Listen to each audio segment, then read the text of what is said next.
Welcome to the Sports Wrap. George, Ringer.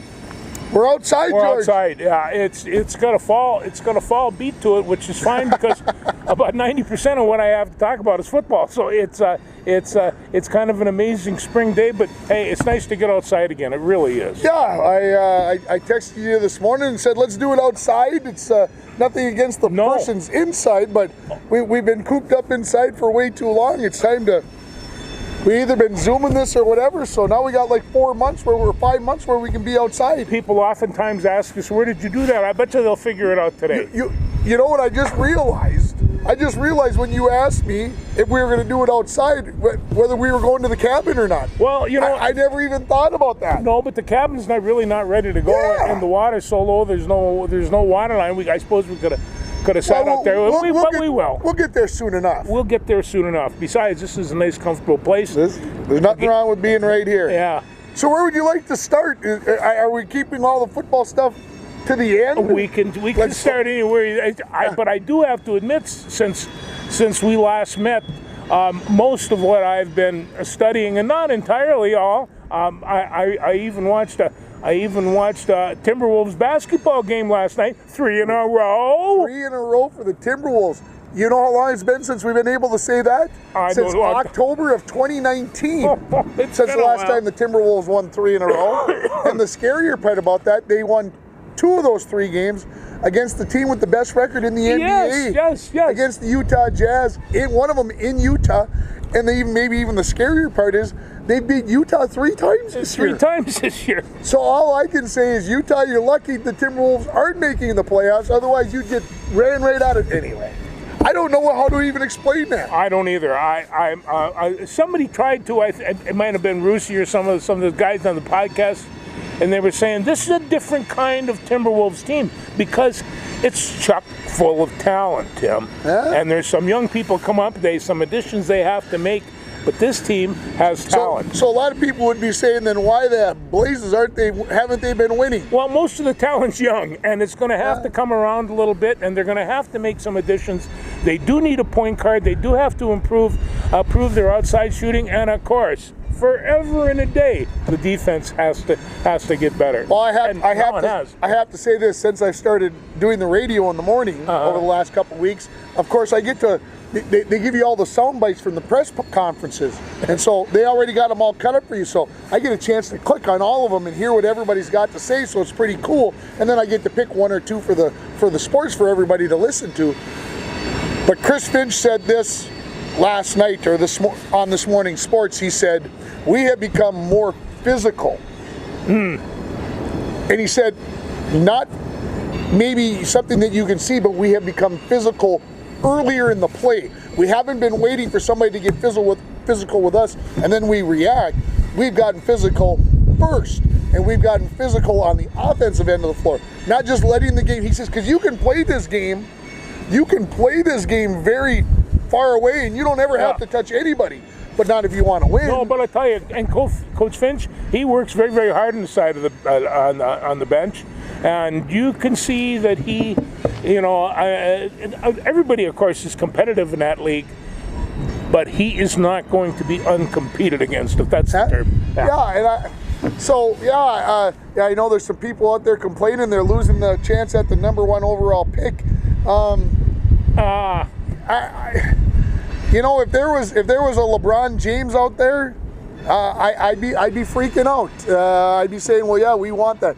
I know a lot of people are big on Cunningham. I think it's Cade Cunningham from Oklahoma State. I'm fine with that. I know a lot of people are big on Jalen Suggs. I'm fine with that. I'm not big on anybody. I see a lot of options out there, and so there's some really fine talent out there. As long as they get a top 3 or 4 pick, let the chips fall where they may, and let's go from there. And let's quit praying for the number 1 pick. Let's just go be a better play basketball, and that's what hopefully that's what they're picking up doing.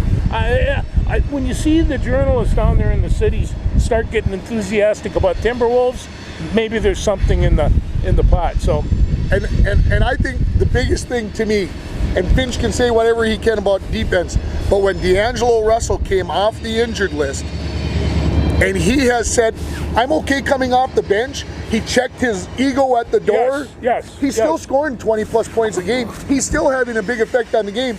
But for whatever reason, Finch decided that he should come off the bench, and it's working. So some of the best 6 men, some of the best basketball players that ever played the game were 6 men, and if he can come on and give that surge and do all the rest. I mean, Kevin McHale played that role for years and wound up in the Hall of Fame. I was gonna say Kevin McHale because I was coming up with Cornbread Maxwell. Cornbread was another one. Was the guy who was the starter, and then McHale ended up taking his spot. So yeah, see how we're on the same page. It's kind of crazy. We were thinking about exactly the same guys. So good for the Wolves. Want to talk about the Twins? Let's talk. We got a second. Theoretically. I tell you, Did you watch them this afternoon? No, it wasn't. It wasn't convenient for me to go get on YouTube. But so here's the deal. They've been stinking up the joint. Yeah, they have. Buxton went crazy today. It was only a matter of time. 5 for 5. A home run, 2 doubles, 2 singles, a stolen base, a couple runs scored. The Twins hit 6 home runs today. 6. They haven't hit 6 home runs in the last week. Did they win? They won 10-2 even. All right.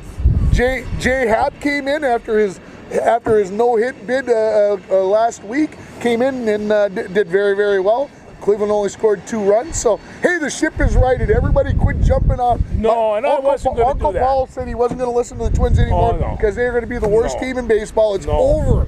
No, and again, the Twins have an awful lot of talent. Once their pitching starts picking up, I mean, a certain amount of luck is required to play the game, and they've had only bad luck. They've only had bad luck. The last time we were together, they said they were hitting home runs right and left, and they put up 12 runs. Yeah, and then they lost it on a walk-off. It's difficult to see a team put up 12 runs and lose. Yeah, Kenta Maeda, 3 home runs yesterday, gave up another 3 home runs after he got shelled in Oakland. He gets shelled in Cleveland. Kenta's got to find his stuff. Whatever he's been doing, the other teams have figured it out. He has to change what he's doing. We can't have our number 1 starter not doing that. We talking about managers and coaches going in. They had a team meeting last night after the game where they lost 7-4, and basically Rocco told them we just been having some bad luck, and I'm like, well, some of that is self-created because Rocco goes out and has to pull Barrios out because he screws up. There are certain things that I think this team could be doing better. I think some of it comes from a managerial point. I love Rocco, but I think he's made some interesting bad choices, like keep putting Colome out there, Colome, however the heck you say your name, Alexander. He's got a nice pitch, but they were hammering him. Yeah, they're nice pitches for the other team. So, having said all that, I think there's some things that have to be changed. It is only April. Yes. Okay, they're 8-15 by my count. Yes, they got the worst record in the majors as of Tuesday night into Wednesday morning. They had the worst record. This team, as you just said, has way too much talent to be this bad. Yes. They won't continue to be this bad. And when the end of the season, Uncle Paul told me last night, do you realize that they've got to win like 80 out of the next 130 games? They got to go 80-50 basically to make the playoffs. And I'm like, this team can do that. Well, they're going to break loose for an 8 or 10 win streak, and then they're going to lose one. They're going to get 8 or 10 more, and they've done that in the past. When they start hitting the ball, there's no end to what they can do. And Donaldson's starting to pick up the pace, and I don't care when Nelson Cruz goes up. He's ready to walk around the bases every time. He's amazing. But there's some good hitters in that league. There's some people that can really ding that ball. It's way too early. Like I said, it's April 28th today, and we're already sending the Twins home. It's a long way to October. Come on. Wait, the season just started. We're just first day outside. Yeah. How about the Wild? The Wild are wild, and Carrillo is thrilling them all. I think we've got ourselves superstar. Well, he doesn't know how to be a superstar because he's a humble superstar. Yeah. And I think you take a look at this young man, comes from KHL in Moscow, team, and he's been there for years and years, and he has all this talent. I watched KHL play on TV a couple weeks. They all play like him. They scoot and pass and scoot and pass and scoot and pass. I think he's as exciting a hockey player as hit not only the Wild but the NHL in quite some time. And yet they're saying that he may not. Some people are saying he's not going to be Rookie of the Year. Well, and it just absolutely drives me crazy because if you can tell me that there's somebody more dynamic out there than he is, and I know I'm not watching this kid from Dallas, but if you're trying to tell me that he's more dynamic than Kirill the Thrill, you got another, as Judas Priest once said, you got another thing coming. You are nuts. You are crazy. I don't get it. Folks, if you get a chance to watch Kaprizov play, it's just a thrill. It's worth your time. It will keep you awake at night, unlike some sports. but you sit there and watch him and just think, well, I'll wait for him to do one more shift. And he goes out there and does this. And they don't do a lot of long shifts, especially at the beginning. They go for 45 seconds. 45 seconds, yeah. But they do scoot the entire time. Yeah, the play against L.A. where he's skating down the right-hand side, he passes it to himself between his legs and then goes in and scores. It was incredible. It's just crazy stuff. Yeah. So it's almost when ESPN says he did something incredible or Bally Sports says he did something incredible, I'm like, well, of course he did something incredible. That's what we expect him to do. Well, and somebody said, he comes down, he's looking for an assist before he looks for a goal. Right. And that's what makes him so dangerous. That's what makes him so dangerous, is right. So I'm getting really pumped about the playoffs coming up, and I think Las Vegas and Colorado and St. Louis, we'll see what happens. They got a few days off, then they play St. Louis for starting tonight. They got St. Louis 5 out of the next 9 times. They got a 7-game homestand coming up. They're talking the heck with saying that we're going to be in 3rd place and we're not going to have a home seed. They're talking, hey, how about a division championship? Why can't we go win 7 or 8 out of the next 9 games? They won 31 and Las Vegas has won 35, and Vegas is leading. There's no reason that they can't. Yeah. So and they're like, and I'll tell you, nobody saw the Wild come up with this, and we've had young rookies come. We've had young come from overseas and stuff. Not like this guy. Yeah, I suspect if you went into our archives on YouTube and you looked back at when the season started 3 months ago now, you probably would see me saying, hey, just take and get a good draft pick here. Yeah. We weren't talking Stanley Cup with this team, and Dean Evison has done a heck of a job, and Talbot and Kakinen have done a heck of a job in goal, and give credit to, I think, Ian Cole coming over from Colorado has given them another stud back on the defensive line. You look at the 4th line of Nico Sturm. All 4 lines can score. And I'm missing the 4th guy now, or 3rd guy, excuse me. But, I was listening to them on the way home when they were playing San Jose on Saturday night, and I was listening on XM, and I was listening to the San Jose feed. And they basically said, look, Minnesota's got 4 lines, but don't you dare call the team that comes out, or the line that comes out 4th, their 4th line, because their 4th lines are as good as anybody else's 3rd line, and they've been showing it lately. So to me, that's the big thing. Everybody's has checked their egos at the door. Well, on the 3 Stars a week or 10 days ago, the 4th line had 2 of them and the goaltender. So you can't do much better than that. Yeah, and where did Nico Sturm come from? If anybody would have told me about him at the start of the year and said he's going to be one of the kids, and Bonino, that was the other guy. I couldn't think of. Oh, he has really been. This is something fun to watch, and they're dangerous all the time, and let's hope it continues. Hey, they're having fun. Those kids are having fun. I wanted to. Gopher softball won 3 out of 4 last weekend versus Iowa. They stay 2nd in the Big Ten. They are supposed to play Wisconsin this weekend, but unfortunately Wisconsin's got a little COVID issue, so that's probably going to take 4 wins away from the Gophers, which is too bad. But next weekend, they get to host number 1 in the Big Ten, Michigan. Oh, yeah. So I am looking forward to that. I'm hoping the Big Ten Network will decide that that's worthy of a couple of games on the air so that I can watch. Yeah. Wyatt Ulrich and the Richmond Spiders.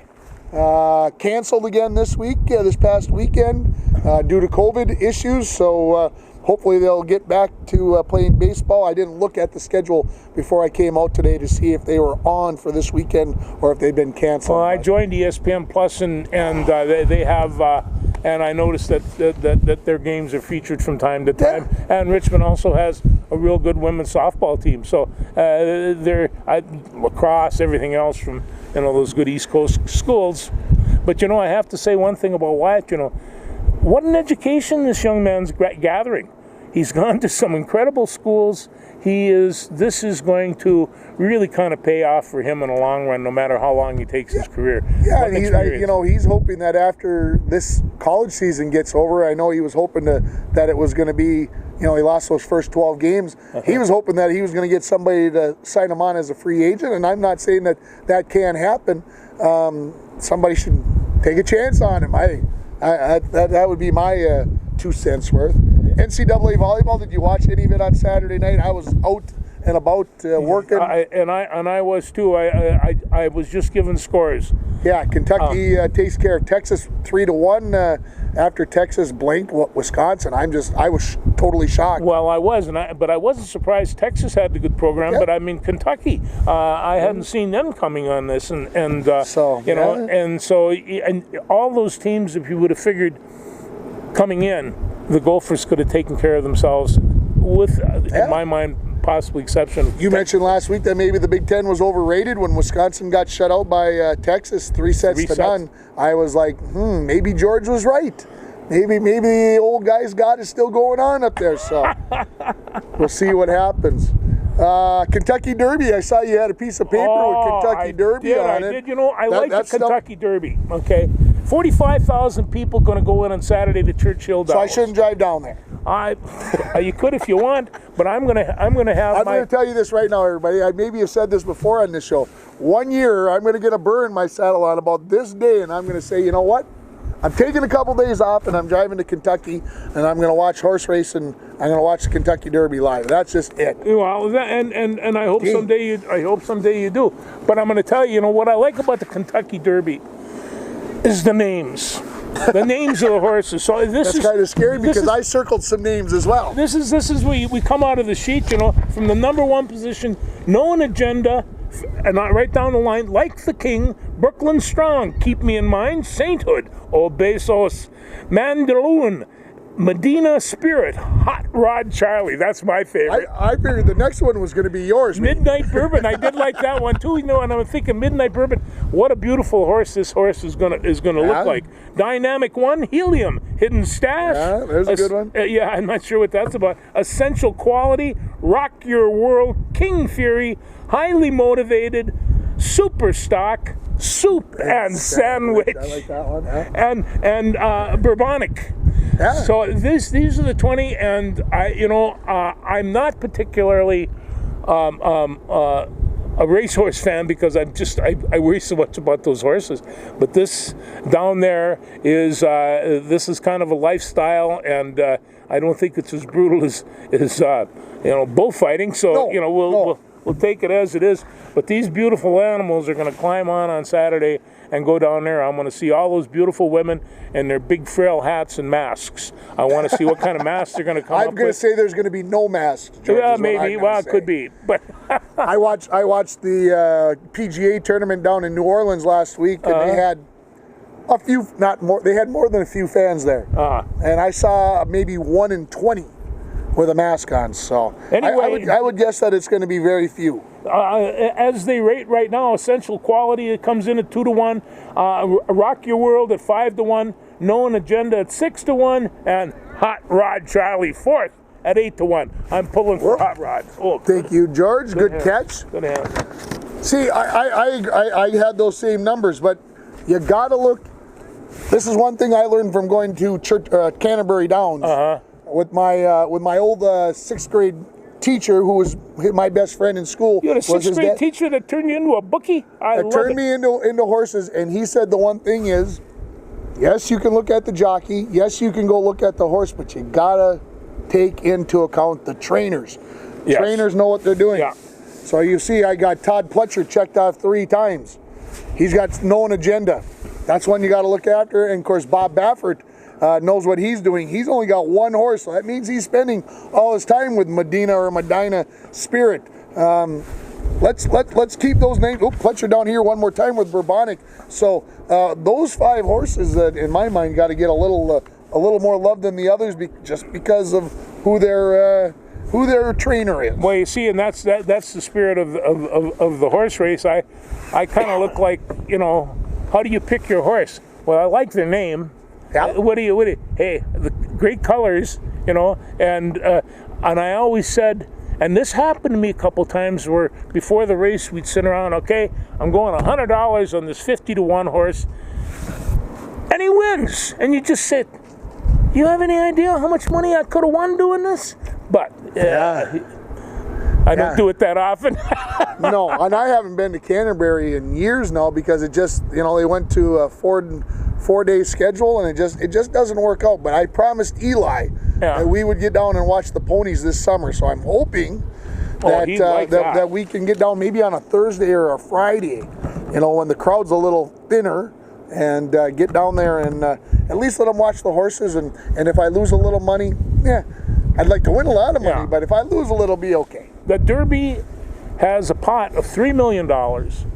It's 1.25 miles for 3-year-olds. And it really is, like they say, the most exciting 2 minutes in sports. Yeah. And it kicks off May. And you end with the Indy 500. That used to be the style. Now you end with the World Series for softball. That's how I look at it anyway. Well, I'll tell you what I will be doing before the race, though. I'll stop at the store and get some mint, and I will make a mint julep. You will have a mint julep. That's just bourbon, a little sugar, the mint crushed in there with crushed ice, and a little soda water.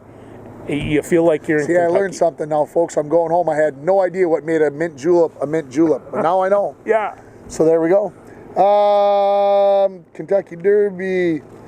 I think that brings us to football by my count, George. Okay. So I want to start with what happened earlier today. Did you hear that the Carolina Panthers traded Teddy Bridgewater to the Denver Broncos? That doesn't surprise me at all. I've been waiting for this measure. So Carolina's drafting 8, Denver's drafting 9. Now Denver has said, supposedly, that even though they've got Teddy Bridgewater, they're still considering drafting a quarterback if the right quarterback is there. So it makes it more interesting now that Carolina doesn't have their starting quarterback. That means they've got to be looking for a quarterback for sure, right? Which, according to the pundits, maybe necessarily wasn't happening. So that makes the 8th draft pick a whole lot more interesting. Makes 7 way more interesting because does somebody say, well, son of a gun, we got to get in front of Carolina if we want our boy, we want our guy, we want our man. How does that change things? So I think can we all agree that 1 and 2 are foregone conclusions? Trevor Lawrence and Zach Wilson, they're going to go 1-2 to Jacksonville and the Jets. It's done. That's done. Okay, we can just move on.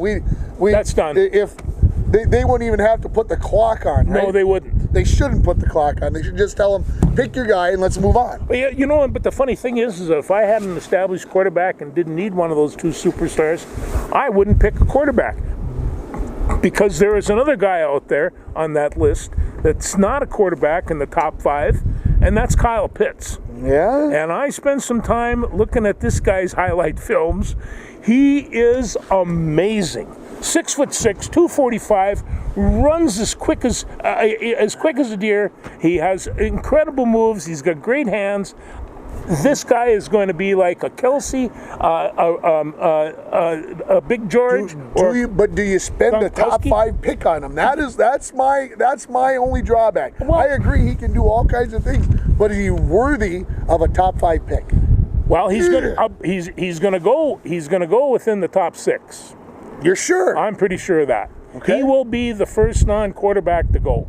All right. I think I can buy all that. Yeah. Because San Francisco has basically said we didn't move up to 3 to piddle away and pick Kyle Pitts. No. They've already got their tight end, right? They do. So they're not going there to pick an offensive lineman. No. So they want a quarterback. Okay. So I'm going to ask you, which quarterback do they select? We know which two are gone.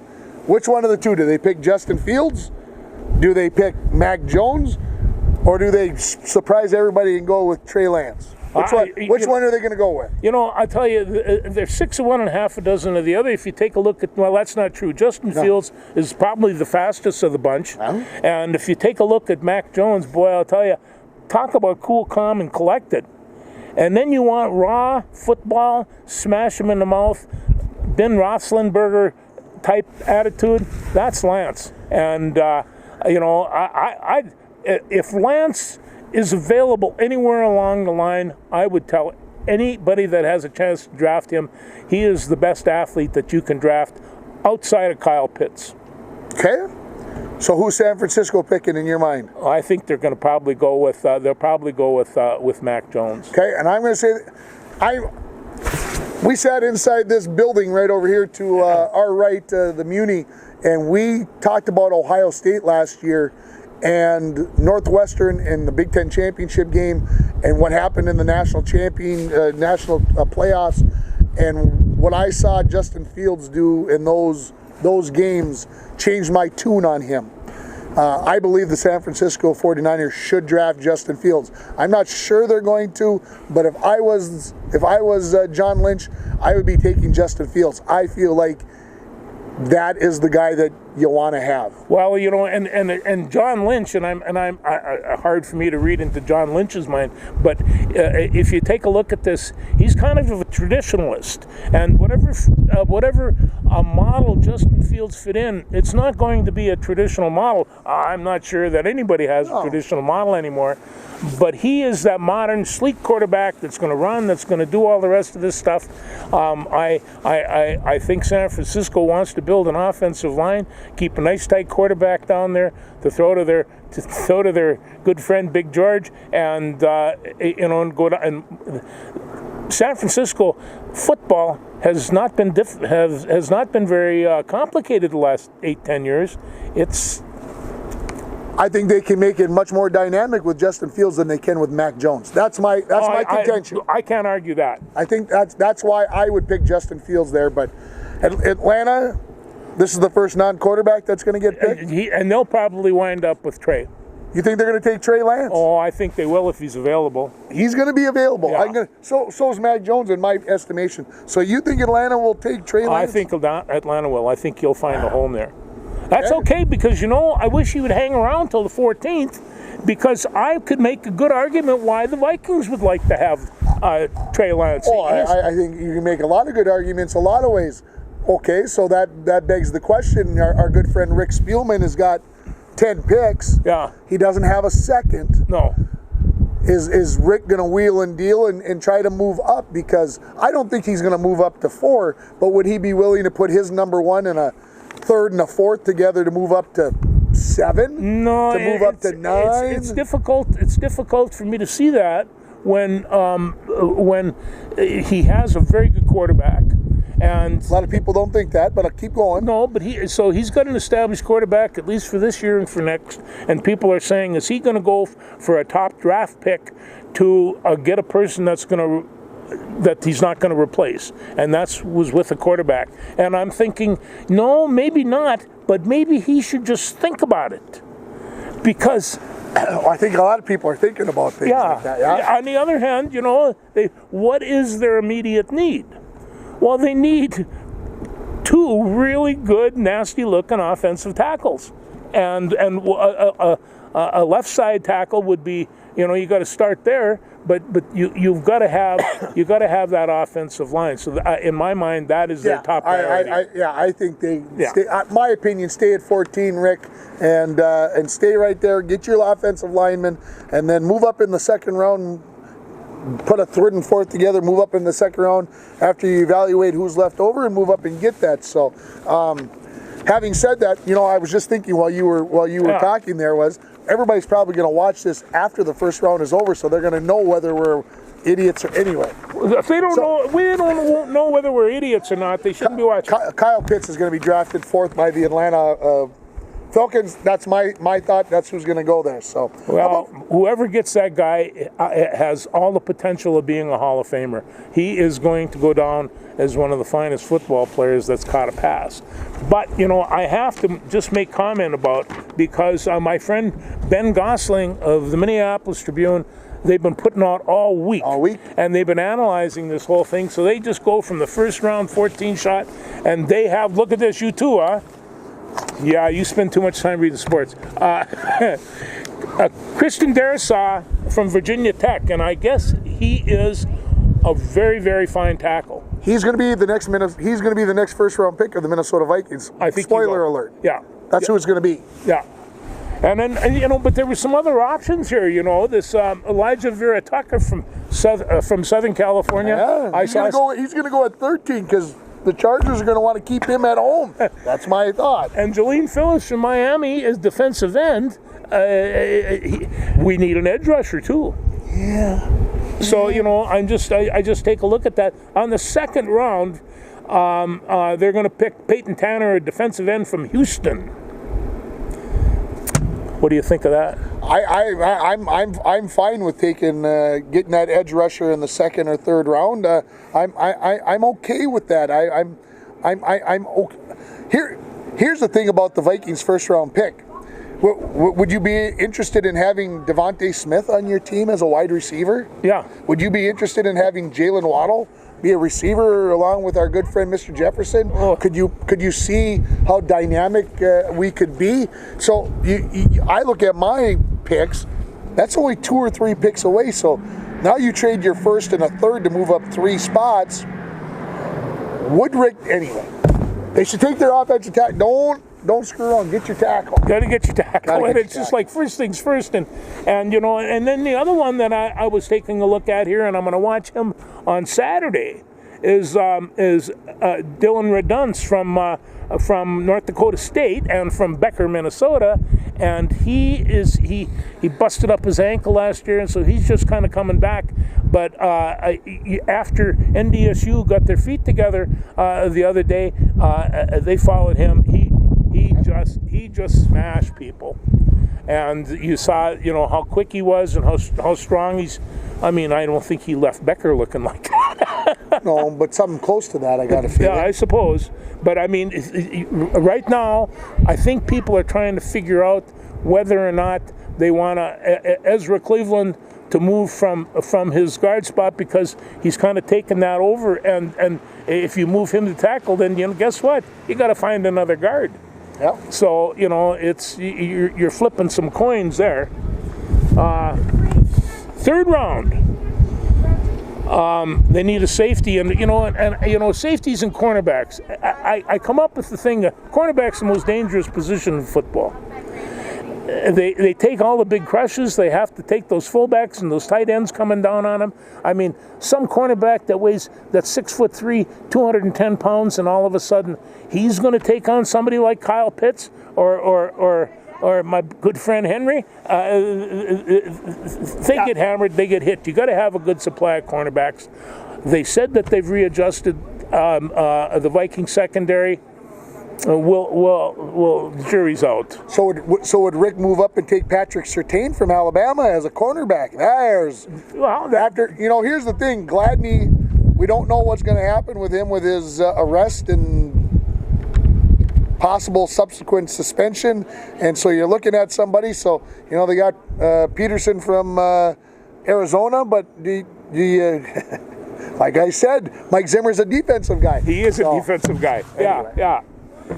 But they down in the 5th round, round 4, fifth draft, is Davis Mills, and he's a cornerback from Stanford, and he's not bad.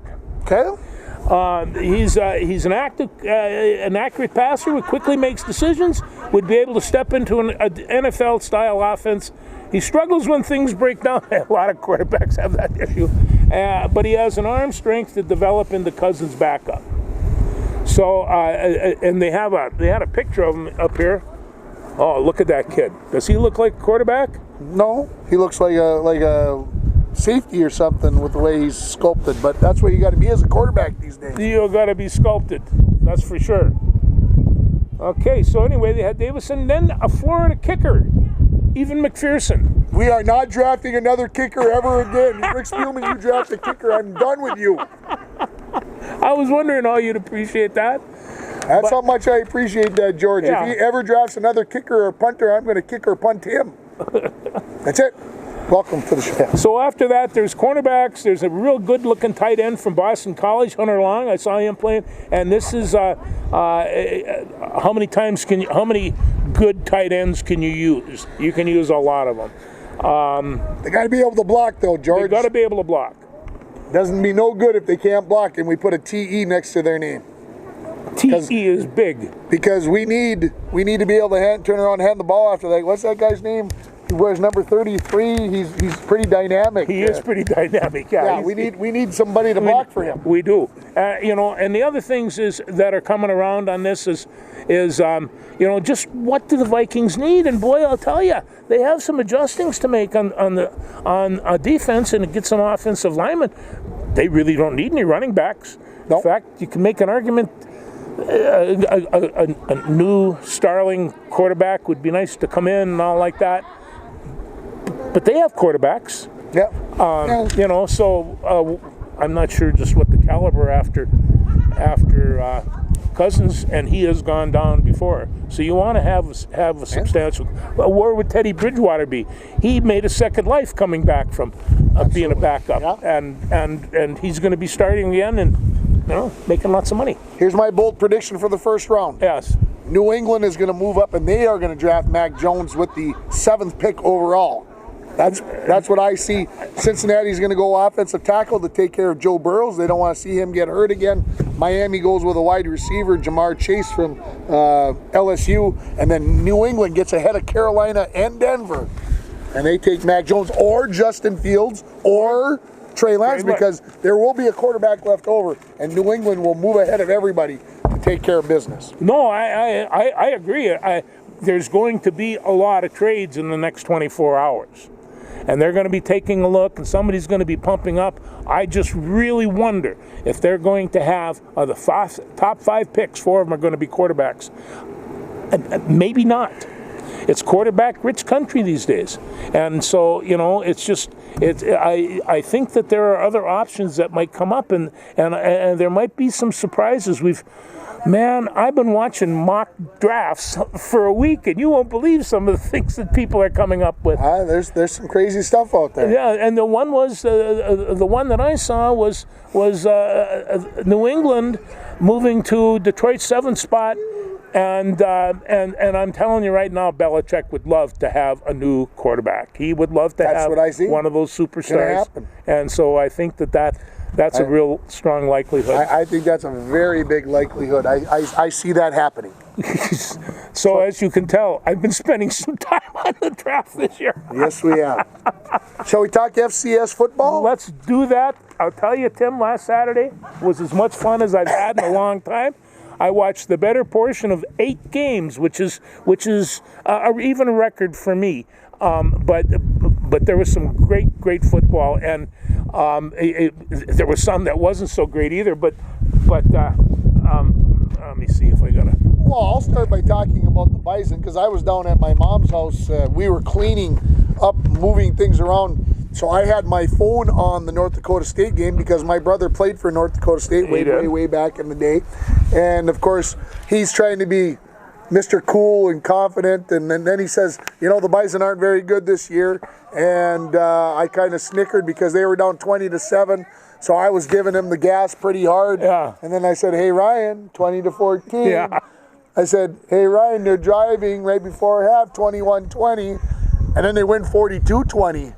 And I think they put a lot of teams, a lot of schools like, the Bison are okay. They shut them down the second half. I mean, just took care of business the whole entire second half. And, and you figure when they come out in the third period and they score right away, and third quarter, and you figure, okay, let's see how they can answer this. And they come back and they scored it again. And then the defense just went to work. I'll tell you, the Bison, you got the Bison, the Jackrabbits, and the Hawks. We have some really good local football being played right now. Yeah, South Dakota State, they look very dominant. They're 31, I think, the three win over Holy Cross. Over Holy Cross. Yeah, they really, really hammered home. They showed why they're the number one ranked team in the tournament, and no surprise there. And then North Dakota, man, did they take care of business? Otis Weir against Missouri State and Bobby Petrino. Oh boy, and, I was shocked. No, I was really kind of surprised too, and they went right after him. And I heard about Otis Weir from some people from North Dakota. 5'9", 195 pounds, and he does not look it. He hits you like a bullet. He is so fast and so strong, and really, really fun to watch. He averages almost 6 yards a carry, and he's really, really a fine running back. I'm not sure, that he has the caliber to make it to the next level, but I tell you, he's only a sophomore. He's got 2 more years that he's going to be playing on this North Dakota team, and this North Dakota team, by the way, I think they are capable, as all 3 of them are, of winning the whole ball game. But I'm going to tell you, Tim, they started off with a 16-team tournament, down from 24. They're going to run this whole tournament over the course of a month, and 1, 2, 3, 4 over 4 weeks. This is how a football tournament should be run. Yeah, right here. You think the big guys can figure this out? Oh, I don't think they are. I think they're too worried about how much money they can put together. But I think they're more worried about keeping the bowl people happy. Why don't we just worry about keeping the football fans happy? Keep the football fans happy. So on Saturday now we have Sunday. All the games are on Sunday. They're on 5-2. I looked at the schedule. On the 2nd? Every one of those games is going to be on Sunday. May 2nd, right? Because May 1st is Saturday, right? Yeah, all the games are right. on Sunday. South Dakota and Southern Illinois. Southern Illinois, by the way, had a real tough go. They were in Weber State in Logan, Utah, which is really, really a tough place to play, and snuck over Weber State 34-31, and it was a good football game. I forgot to look up to see if South Dakota State and Southern Illinois had played already this year, and I forgot to look that up. But, I don't know if they have But either. Southern Illinois will have their hands full because Southern Illinois beat North Dakota State early in the year to put everybody on alert. So yeah. And then Delaware and Jacksonville State. Now I only caught bits and pieces of Jacksonville State, but they absolutely ripped up Davidson and called the dogs off in the 4th quarter. Some of the pundits, some of the people out there are saying Jacksonville State is the team to beat, and they didn't get enough love in the rankings. Yeah. So we'll find out. Well, I'll tell you, they might not got love, but they do have home field advantage again for this game, and so that's a big one. And then James Madison, who felt like they got shafted. Why did they get to be number 3? But they had all they could do to take care of VMI. And so, I'll tell you, James Madison has Mike Green. And Mike Green, he dominated defensive line like nobody else that I saw in the tournament. He really, really kind of took care of business. And it's, other people, Dijon Lee from Delaware. Delaware's got a real good team. And that might be the game of thing. The Blue Hens. And then North Dakota State will play Sam Houston, and Sam Houston are no schmucks. And Mammoth they took care of, but it was 21-15. But Houston's a multi-talented team. They can attack you, defense. They've been there before too. They've been there before, and they're the number 2 seed in the whole ensemble. But so that will be on the 2nd, and then the 8th will be the semifinals, and the finals on the 16th. But whatever it is, I took a look at that and watched how it's working out. There is no reason for there not to be a college tournament like this. I agree. Yeah, make it so, Billy Joe. It's the way it should be. Make it so, Billy Joe. Yeah. Does that mean we're done talking about football? We can, yeah. But you got anything else? I know, but I did. You know me and my sports notes. He's got something about Charo on his what? Zdeno Chara. He's a winger. Chara. Yeah, he's a winger for the Washington Capitals. He's of a mature age. He's 44 years old, and he's the oldest man in the NHL to ever get in a major penalty fight the other night, and they canned him. And he's 6'9", He played with the Bruins forever, and now he's with the Islanders. And the guy that picked the fight with him, well, that was a mistake. Because I don't even know why you would do something stupid like that. No, because this guy just isn't all that great. There should have been a big kitty waiting for him in the locker room for doing something like that. A lot of guys must have thrown a C note into a pile because I might go take. No, I wouldn't go take. That would be dumb. That would be foolish. No, I would never get a shot in because I couldn't reach his face. No, because he's on skates and I can't reach that. That was the one thing that I was watching, and I was just, I ordinarily don't particularly like that fighting, but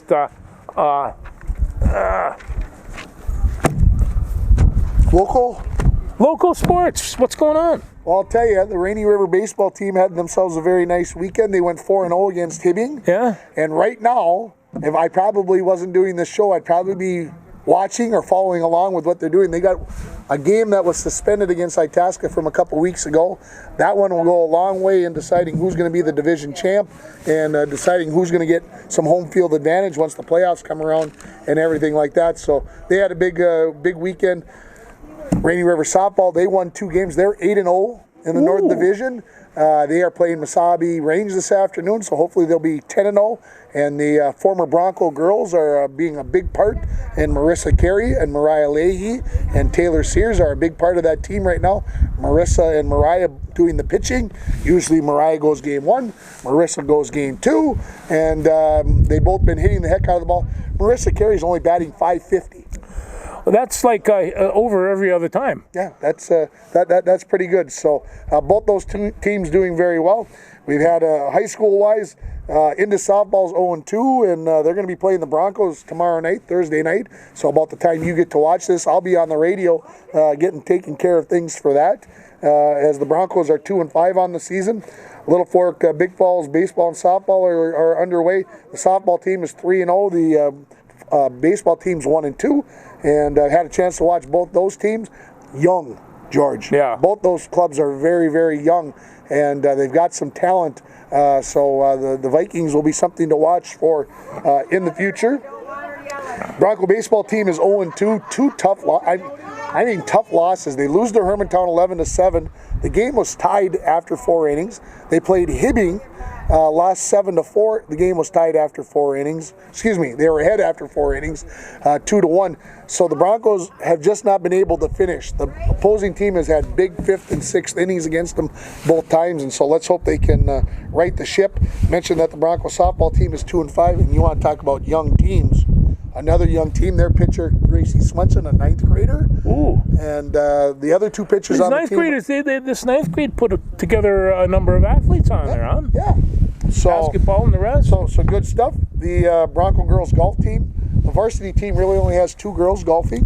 Kelby Anderson, who has taken 2nd place in both meets that she's been in, and Kira Asen has done well, but those are the only 2 girls on the varsity. Go ahead and let her rip with the noise. Boys golf, they had a very good meet.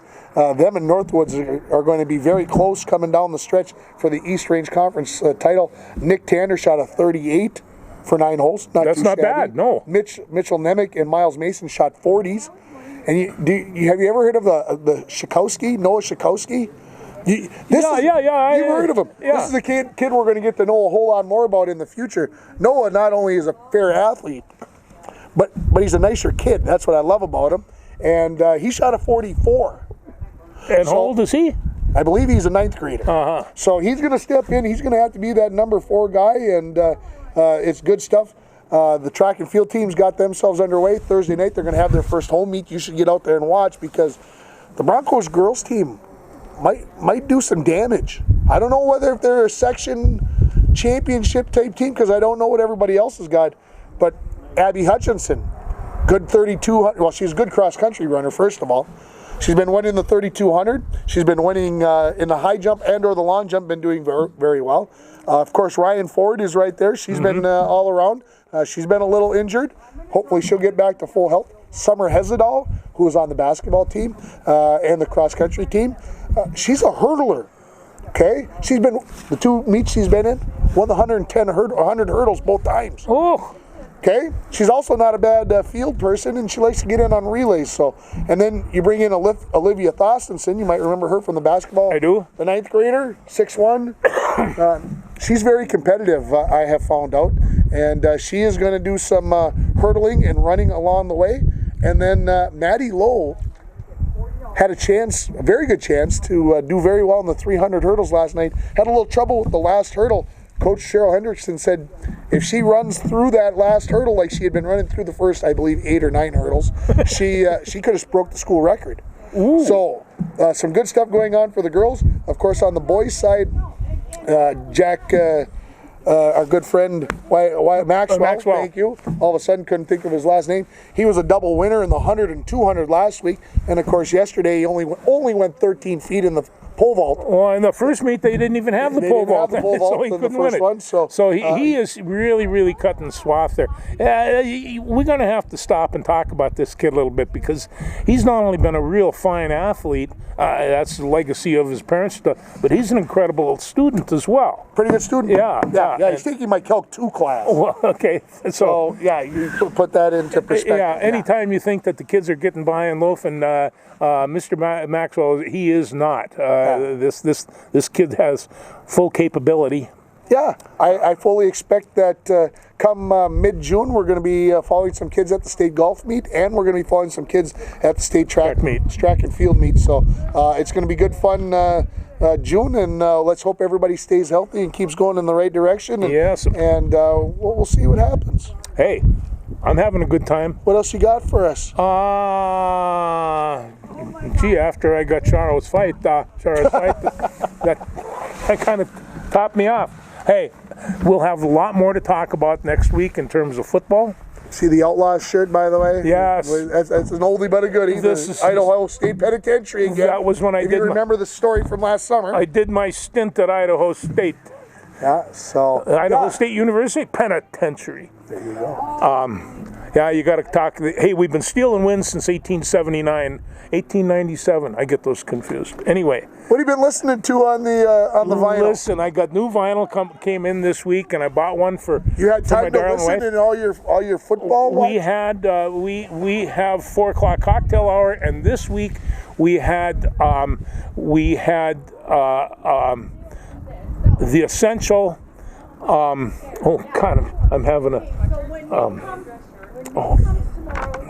having a mind freeze here. Anyway, I've got Wildflowers Revisited from Tom Petty, and the lady that sang Crazy, Brenda, Patsy Cline. Patsy Cline, the essential Patsy Cline, and the albums were recorded from 1955 and 56. Now they spin them in hot pink plastic, and so we go up there. I bought that album for Sue because she's a Patsy Cline fan, as am I. Who isn't? Yeah, who isn't? So we listen to Patsy Cline. How could you listen to that voice and not think that there's a god? Come on. Oh no, she was incredible. So that's what you've been listening to. And I've been reading some articles about a rebel over in Canada. His name was Louis Riel, and we're kind of distant relations. And so you related to a rebel. Go figure. Folks, come on. Yeah. They say that truth is stranger than fiction, right? Yeah. It was dropped off in my door by a cousin who is always laughing, but anyway, I've been reading about Louis Riel, and we've got some other books coming in. There's going to be a new surge of reading in the Frake household because I done run out of books, but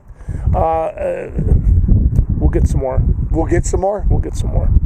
Anything else for the good of the cause? No, I can't think of anything. No, there's still lots of sports going out there. Have a good time and get your shots when it's time, please. Thanks, everybody, for watching.